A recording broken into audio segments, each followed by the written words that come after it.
They looked into our mouths, and we did not understand why. The words remembered decades later by a Japanese prisoner of war in Hawaii carried more disbelief than pain. He had braced himself for blows for punishment, for the endless humiliation of captivity. Instead, he was told to sit. A bright lamp swung overhead. A gloved American hand tilted his chin upward. A metal mirror slipped between his teeth. For the first time in months, perhaps years, someone was not trying to break him, but to heal him. The other prisoners watched in silence. They shifted nervously on benches, whispering to each other in Japanese eyes, darting to the guards. Was this a trick? Was it some new method of interrogation? Why would the enemy care if their teeth ached, if their gums bled, if cavities rotted in their jaws? And yet the Americans worked methodically with instruments laid out on trays, with gauze and antiseptic, as though the men before them were not enemies, but patients. One soldier later recalled the moment as more shocking than capture itself. I had prepared to be starved, beaten, forgotten. But the Americans gave me dental care. I thought perhaps they were mocking us. But no, they were serious. They fixed my teeth. They made me open my mouth and treated me as if I were one of their own. Reports from the time noted the strangeness. A local Hawaiian paper remarked that Japanese prisoners seemed confused, even frightened by the medical and dental services provided. Guards themselves admitted their surprise seeing hardened men veterans of island campaigns squirming under the dentist's drill like anxious children. One remembered the look in their eyes, a mix of fear, suspicion, and something else. A fragile relief that felt almost like shame. And so the story begins, not on the battlefield, not in the roar of artillery or the clash of bayonets, but in the quiet of a dental chair. A place where the war seemed to collapse into contradiction. Enemies who had killed and bled on distant shores sat with mouths open while their captors peered inside, searching not for secrets, but for decay. It was a moment so improbable that it lingered in memory long after the barbed wire was torn down. A moment when the boundaries of war blurred, when hatred paused, when care replaced cruelty, when the very act of dentistry became a weapon stranger than any rifle. This is where we begin, with mouths forced open not by interrogation, but by mercy. With prisoners stunned not by violence, but by healing hands. With a question that echoes, still what does it mean when war reveals its strangest face, not in blood, but in care? Hawaii in 1945 was not just a paradise of palm trees and surf. It was an armed fortress, the nerve center of the Pacific War, and a landscape reshaped by fear, victory, and captivity. After Pearl Harbor had burned in December 1941, the islands were transformed. Every dock swarmed with warships, every airfield roared with engines, and every road seemed to carry convoys of khaki and olive drab. By the final years of the war, Hawaii was not only a staging ground for American offensives, it had also become a place of confinement. Japanese prisoners began arriving in steady waves after bloody battles across the Pacific. Saipan, Guam, Iwo Jima, Okinawa, each island left behind survivors who surrendered broken and exhausted, carried across the ocean to camps far from home. By 1945, thousands of POWs were scattered across Hawaii, kept behind fences of barbed wire that shimmered in the tropical sun, guarded by men who had once fought against them on black volcanic sand. The camps were orderly, but strange wooden barracks erected quickly. Long rows of bunks, open mess halls, small infirmaries staffed by Army medics. The days followed a rhythm of work and rest. Prisoners labored in the fields, repaired roads, unloaded cargo at docks. They marched in formation, but without weapons, watched constantly by guards who carried rifles, but rarely used them. The war had stripped them of uniforms of rank of pride.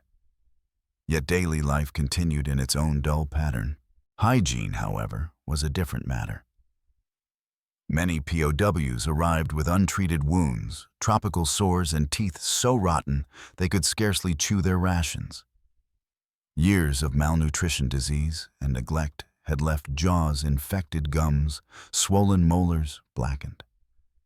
In Japanese military culture, dental care had been considered trivial. Almost shameful. Soldiers were taught to endure pain, to fight through decay. To complain of an aching tooth was to admit weakness. By the time they reached Hawaii, some could no longer hide it. They winced as they chewed. They spat blood when they brushed. They stank of infection. For the Americans, dental care was routine, expected, almost invisible.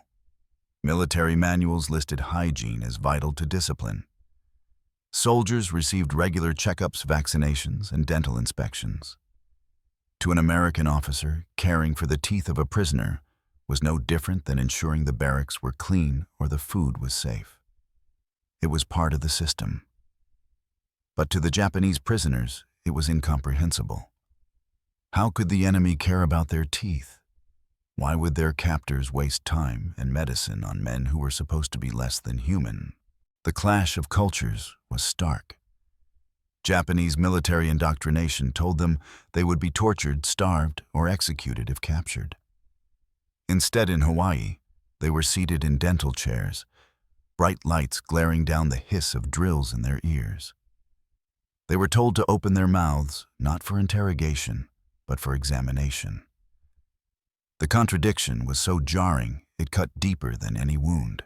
And within this context of Hawaii, turned fortress of Japanese soldiers, stripped of war's illusions, of Americans wielding kindness as discipline, we find the setting for one of the war's strangest intersections.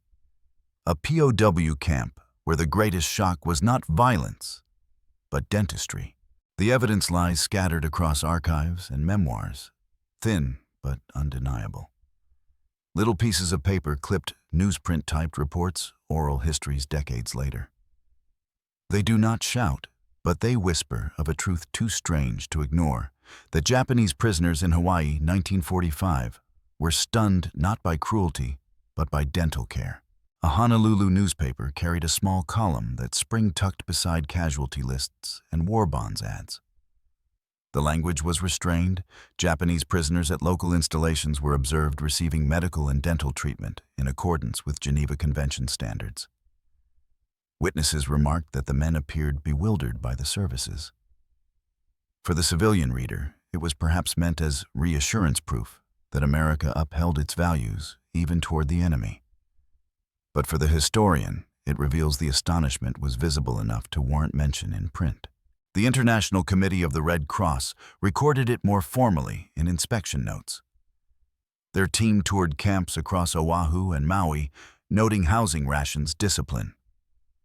In one line, almost buried in a paragraph, they wrote, "Dental facilities were observed to be modern.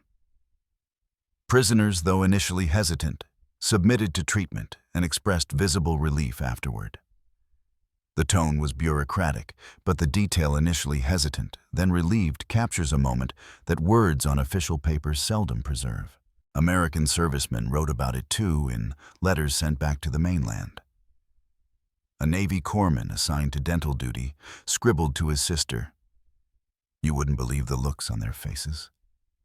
They sit stiff as boards like they expect us to pull their teeth out for punishment. When the doc fills a cavity instead, they can't stop bowing. One even started crying when he realized we weren't going to hurt him."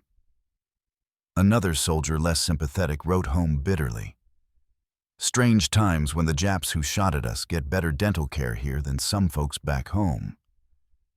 The tension was real between duty morality and resentment. From the prisoners themselves, testimony came slowly, often, years later when the silence of shame had loosened. One former soldier, interviewed in Osaka in the 1970s, recalled, "I thought they would strike me, force me to confess. Instead, they fixed my tooth. I did not know what to do. I felt relief and also humiliation that my enemy gave me what my own army never did." Another POW, in a memoir self-published in the 1980s, described the experience with stark honesty. "It was the first time since my capture that I felt like a man again, not an animal." I remember the smell of medicine, the brightness of the lamp, the way the American doctor spoke softly, though I could not understand his words. It was the most confusing moment of my life. Photographs survive, two grainy color slides kept in military archives showing prisoners seated in wooden chairs, mouths open under the glare of portable lamps, American medics leaning close with instruments in hand. In the background, guards stand stiffly, rifles at ease, their faces unreadable. The images carry no captions, only the mute testimony of posture and expression. The prisoners' eyes wide with disbelief, the Americans working with the calm precision of routine. Together, these fragments, clippings, reports, letters, memories, photographs form a mosaic of fact. They prove that the moment happened, that it was recorded, that it entered both the bureaucratic machinery of war and the private recollections of those who lived it. And they confirm the essence of the story in Hawaii, 1945. Japanese POWs were not shocked by blows or starvation, but by the enemy's insistence on repairing their teeth. Facts hold the story steady on paper, but it is the rumors, the retellings, the stories polished by memory that give it a second life. In the camps of Hawaii, the dental chair became something more than a place of treatment. It became a kind of legend, whispered among men who had expected nothing but pain. Among the Japanese POWs, tales spread quickly. New arrivals were warned with a mix of fear and wonder. They will make you open your mouth, but not for questions. Some prisoners whispered that the Americans had machines that could see through teeth into the heart, that they used drills not to heal, but to read secrets hidden inside bone. Others swore that the enemy slipped medicine into their fillings to control thoughts. These rumors lasted only until the first men returned, smiling, their pain gone, their jaws eased. Then the story shifted. The dental chair was no longer an instrument of fear, but of bewildering kindness. In the barracks at night, the men spoke of it like a riddle. Why would the enemy waste his medicine on us?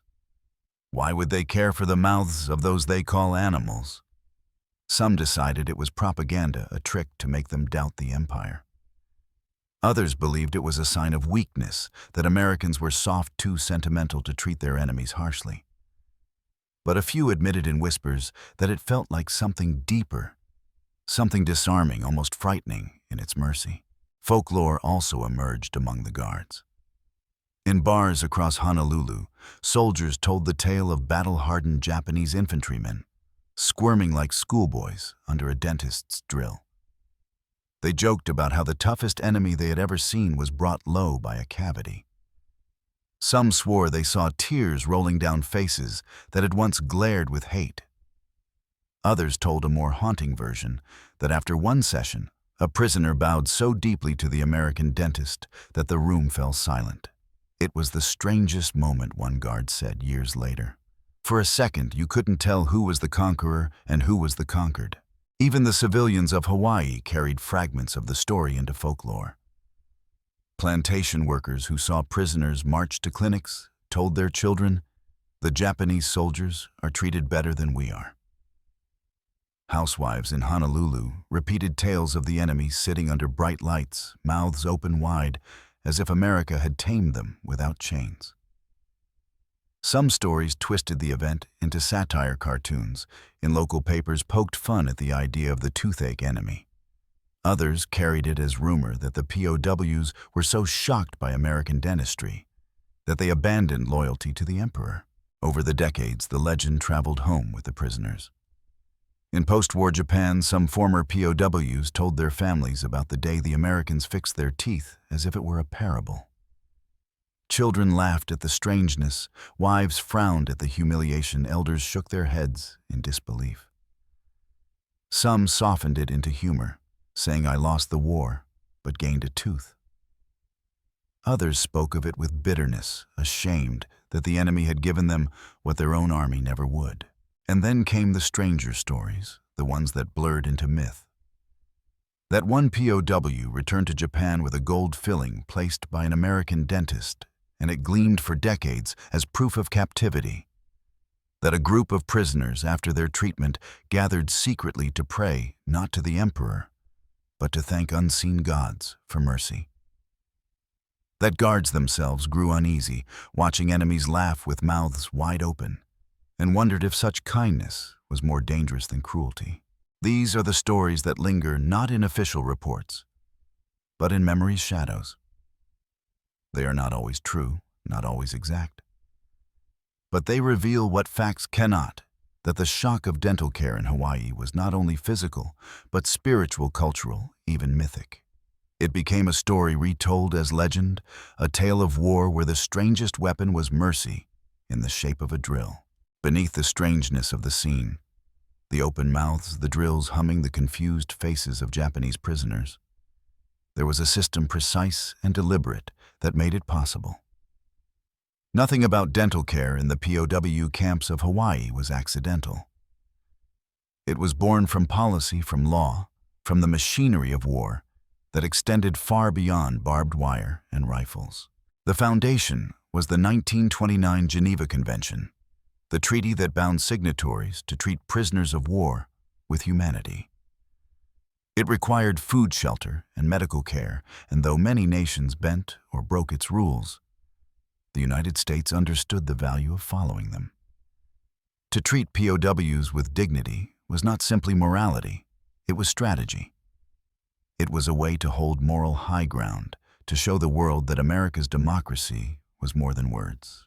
Every inspection, every report that noted medical and dental facilities available was a weapon of legitimacy. The Red Cross visits reinforced the system. Inspectors were allowed to move freely in Hawaiian camps, recording the presence of doctors, nurses, dentists, and medicines. They wrote about prisoners who were hesitant at first, then relieved.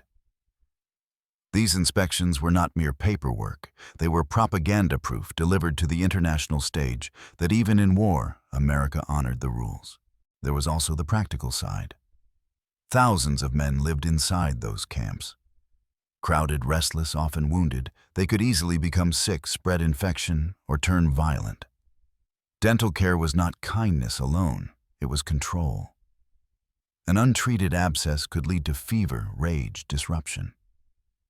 A man in agony was more likely to lash out, to refuse orders, to infect others with defiance.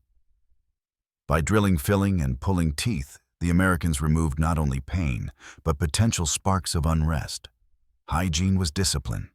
Medicine was order. But there was a subtler layer, the use of health as re-education. The Japanese military had taught its men to endure, to accept decay and pain as signs of loyalty and strength. To complain of toothache was weakness. To collapse under infection was shame. By treating those very wounds, the Americans challenged that code at its core. They seated hardened soldiers in chairs, forced them to relax under the hands of the enemy, and showed them a different standard, that care not suffering was discipline. That strength could come from cleanliness, not rot. For many POWs, the contrast was bewildering. It undermined the harsh creed of their training. Economics also played its role. Hawaii's fields, docks, and roads needed labor. With American men gone to the Pacific fronts, prisoners became workers. To keep them productive, they had to be healthy enough to chew to sleep, to work long hours under the sun. Dental care was not charity, it was maintenance and investment in efficiency. A filled tooth meant fewer sick days, fewer wasted rations, more steady hands in the fields. Finally, there was America's self-image. The guards and doctors told themselves, "We are not like them." They remembered reports of Japanese treatment of captives in Bataan or on the Burma Railway. Starvation, beatings, neglect. By offering clean beds, hot meals, even dental care, Americans reassured themselves of their superiority. To drill a cavity in a prisoner's mouth was not just a medical act, it was a mirror held up to their own sense of justice, proof that they fought on the side of civilization. Yet the system was not sentiment. It was calculated, methodical, cold in its own way. Care was discipline. Medicine was control. Dentistry was politics. The Americans did not do it to make prisoners happy, they did it to keep them stable, to use them efficiently, to show the world a carefully staged morality. And still within that system, something unexpected happened. The very structure built for control sometimes gave birth to genuine moments of humanity, moments that unsettled both prisoner and guard. So when a Japanese soldier sat under the bright lamp in Hawaii and felt his pain vanish under the enemy's hands, he was not only experiencing medicine, he was colliding with a system larger than himself. A system where mercy and strategy fused, where healing became a quiet weapon, where war's contradictions flowed not in bullets, but in streams of antiseptic and drills. It was a bright morning in Honolulu, the kind of morning that smelled of salt and sugarcane, with sunlight flooding through the slatted windows of the camp infirmary. The prisoners were marched in silence, their wooden clogs tapping the floor, the sound oddly fragile against the hum of American voices inside. They were told to sit on benches, nervous shoulders, hunched eyes darting. They had faced guns, bombs, starvation, but this was something they could not prepare for. The room was small, almost ordinary, with a few chairs repurposed as dental stations. Metal trays gleamed with instruments, mirrors, picks, drills. The hiss of a sterilizer rose in the background, a sound strange and menacing to ears accustomed only to rifles and artillery. An American dentist, sleeves rolled up gloves, powdered white, gestured calmly to the first man. A Japanese private, no older than 22, shuffled forward as though approaching execution. He sat stiffly, his eyes fixed on the lamp overhead. The dentist spoke softly, words he could not understand, but the tone was steady, professional.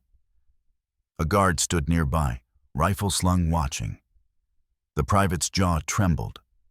When the mirror slipped into his mouth, he gagged, his hands clenching at the wooden armrests.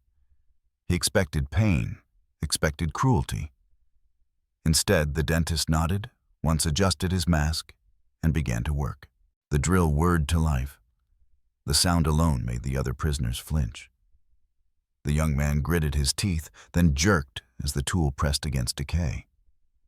For a moment, it was unbearable. His whole body tensed, a strangled cry escaping his throat. But then came something he had not imagined. The drill stopped, gauze was pressed in place. Medicine dabbed against the wound. The pain dulled, faded, lifted. When the dentist stepped back, the soldier blinked wide-eyed, touching his jaw as if to confirm it. And then, against all expectation, he began to laugh. Not mockery, not defiance, a sudden, astonished laugh of relief. The others stared, their fear breaking apart. One by one, they moved forward. An older sergeant with missing teeth bowed awkwardly, before sitting as if humbling himself to the strangeness of the ritual. A corporal with swollen gums wept silently as the infection was drained, tears rolling down his cheeks while the drill hummed. Another clutched the dentist's sleeve afterward, stammering in broken English, "Arigato. Arigato." The guards exchanged glances, uneasy. They had expected stubborn silence, perhaps resistance. Instead, they witnessed transformation. Men who had carried bayonets at Saipan now sat like schoolboys, laughing with open mouths, inspecting their clean teeth in small hand mirrors. One guard whispered later, "It was the only time I saw them drop their armor all at once. Not in surrender, not in defeat, just in relief." By the end of the day, the benches buzzed with voices. Prisoners who had been grim and tight-lipped now spoke rapidly to one another, hands, gesturing, pointing to their mouths. Some pressed their jaws in disbelief, others grinned awkwardly, showing off filled cavities as if they were medals. The air itself seemed different, lighter, almost jubilant. And then something extraordinary happened. One of the oldest prisoners, a former naval officer, stood before the dentist and bowed deeply, holding the pose longer than courtesy required. The room fell quiet. The Americans did not know what words he whispered, but the prisoners did, and they remembered. He had said, "You treat us as men, even when we are defeated." That day, inside a wooden infirmary on a Hawaiian base, war paused for a few hours. No one fired a shot. No one shouted an order. The only sounds were the hum of drills, the hiss of steam, the strange and almost holy laughter of men who discovered mercy where they expected cruelty. It was not victory, not surrender, but something stranger, something that unsettled everyone who witnessed it. For the prisoners, it was a moment branded into memory never forgotten. For the guards, it was an image they carried long after the war, when they tried to explain the contradictions of duty and humanity. For history, it became the climax of an improbable story, the day when Japanese POWs, hardened by fire and blood, were undone by kindness in the shape of a dentist's hand. When the drills fell silent and the chairs were wiped clean, the prisoners filed back into their barracks. They carried no scars, no bruises, no marks of punishment, only the strange sensation of relief, the dull ache of pain removed. They sat on their bunks in silence, at first fingers pressed to their jaws, whispering in disbelief. Some laughed nervously. Others wept softly as though shamed by gratitude they could not explain.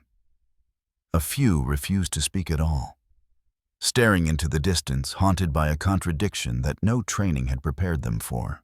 Within the barbed wire, the story spread like a spark. New arrivals were told in low voices. They will fix your teeth. They will treat you. For men raised to expect humiliation. The tale was unbelievable until they experienced it themselves. Soon the dental chair became a kind of rite of passage, each man emerging with his mouth filled not only with medicine, but with confusion. The barracks buzzed with questions.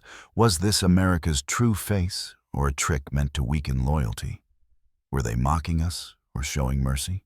Which was worse? Outside, the wire guards carried their own memories. Some wrote home to wives and mothers, describing the strangeness of watching enemies bow to an American dentist. One letter told of a prisoner who clasped his hands in prayer after treatment. Muttering thanks, no one understood. Another admitted that he felt conflicted. His brother was fighting on Okinawa, living on rations and fear, while the enemy here was being cared for like a patient. The contradiction unsettled many guards, forcing them to reconsider what victory meant. Among the civilians of Hawaii, rumors spread quickly. Farm workers whispered that the Japanese captives were treated better than laborers who worked the cane fields. Housewives repeated gossip that prisoners were lined up for free dentistry, while locals waited weeks for care. In Honolulu's bars, stories turned into jokes, tales of Japanese soldiers tamed by toothaches, enemies bowing in gratitude for fillings.